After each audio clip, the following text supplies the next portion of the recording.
हे मेघनाथ, आज मैं तुझे एक ऐसी बात बताने जा रहा हूँ जो हर पुरुष के लिए नीति है, मर्यादा है और सुरक्षा कवच भी। यह बात सुनने में सरल प्रतीत होती है, पर इसका अर्थ अत्यंत गहन और दूरगामी है। वह नीति है, पत्नी के मायके में कभी भी रात्रि निवास नहीं करना चाहिए। स्त्री जब विवाह के पश्चात अपने पति के घर आती है तो वह अपने कुल की मर्यादा को त्याग कर पति के कुल में प्रवेश करती है। विवाह केवल दो शरीरों का नहीं होता, यह दो कुलों का संयोग होता है। उसका मायका अब उसके अतीत का भाग बन जाता है और पति का घर उसका वर्तमान और भविष्य होता है। यदि कोई पुरुष बार बार अपनी पत्नी के मायके जाए और वहाँ रात्रि व्यतीत करे तो धीरे धीरे उसका तेज, उसका अधिकार और उसका कुल धर्म क्षीण होने लगता है। समझ, पुत्र पत्नी का मायका उस स्त्री का मात्र गृह होता है जहाँ भावनाएं प्रबल होती है पर तर्क नहीं। वहाँ तुझे अतिथि की भांति सम्मान तो मिलेगा, पर भीतर ही नियत वह नहीं होगी जो मुख पर दिखाई जाती है। संसार का नियम स्पष्ट है, जब कोई बाहरी व्यक्ति किसी के घर में ठहरता है तो उसकी चर्चा होती है, और वह जब व्यक्ति अपना घर छोड़कर किसी और के घर में रात्रि बिताने लगे तो उसका मान घटने लगता है। मैंने स्वयं आरसी मुनि से यह नीति सुनी है, जो पुरुष पत्नी के मायके में रात्रि निवास करता है वह धीरे धीरे अपना पुरुषार्थ खो देता है, क्योंकि वहाँ के लोग उसे अपना नहीं पराया ही मानते हैं।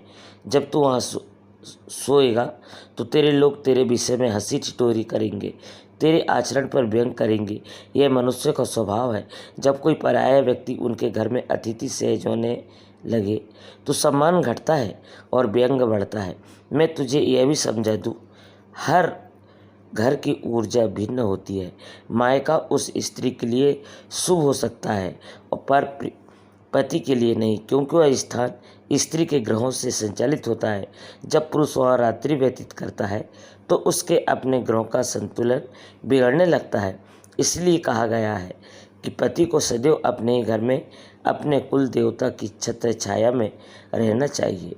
जो पुरुष अपने घर की ऊर्जा छोड़कर दूसरे के घर में रात्रि बिताता है वह अपने आध्यात्मिक शक्ति को चीर्ण करता है। यह बात केवल धर्म की नहीं है, यह तंत्र की भी है। यदि मायके वाले ईर्ष्यालु या चालाक प्रवृत्ति के हो तो रात्रि में जड़ी टोटका, तंत्र मंत्र या नज़र बंधन का प्रयोग भी कर सकते हैं। जहाँ पुरुष अपने घर से दूर होता है वहीं वह सबसे अधिक असुरक्षित होता है। अपने घर में तेरा तेज, तेरा कुल देवता की रक्षा में रहता है, पर पराए घर में नहीं। इसलिए स्मरण रख, मायके की रसोई का अन्न न खाएं और वहाँ कभी रात्रि मत बिताना, क्योंकि वह रात्रि तेरी शक्ति का दुर्बल कर सकती है। रामायण का उदाहरण ले, भगवान श्री राम ने भी सीता के मायके में जनकपुरी में कभी रात्रि नहीं बिताई। वे सदा मर्यादा पुरुषोत्तम रहे। विवाह के पश्चात वे तुरंत अयोध्या लौट आए, क्योंकि वे जानते थे कि पति का धर्म है अपने कुल की मर्यादा में रहना। सीता जनक नंदिनी थी, पर श्री राम ने कभी जनक का घर अपना घर नहीं माना। यह धर्म है, यही नीति है और यही लंका के राजा का आचरण होना चाहिए। इसलिए हे मेघनाथ, पत्नी का मायका सम्मानीय है पर ठहरने योग्य नहीं। वहाँ जाकर स्नेह दें, आदर दें, पर रात्रि मत गुजारें, क्योंकि पराई भूमि पर बीती गई रात्रि पुरुष के तेज को क्षीण करती है।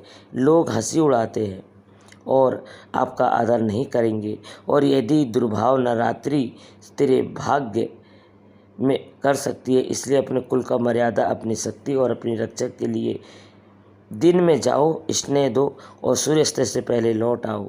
यह नीति है, यही धर्म है और यही पुरुष का सच्चा मार्ग है। यदि आपको ऐसे ही धर्म, नीति और जीवन के गूढ़ सत्य बताने वाले विचार पसंद आते हैं तो कृपया हमारे चैनल को अभी सब्सक्राइब करें। ऐसे ही प्रभावशाली और दुर्लभ ज्ञान के लिए बेल आइकन दबाना न भूलें। आपका एक सब्सक्राइबर हमारे बहुत काम आएगा। धन्यवाद दोस्तों।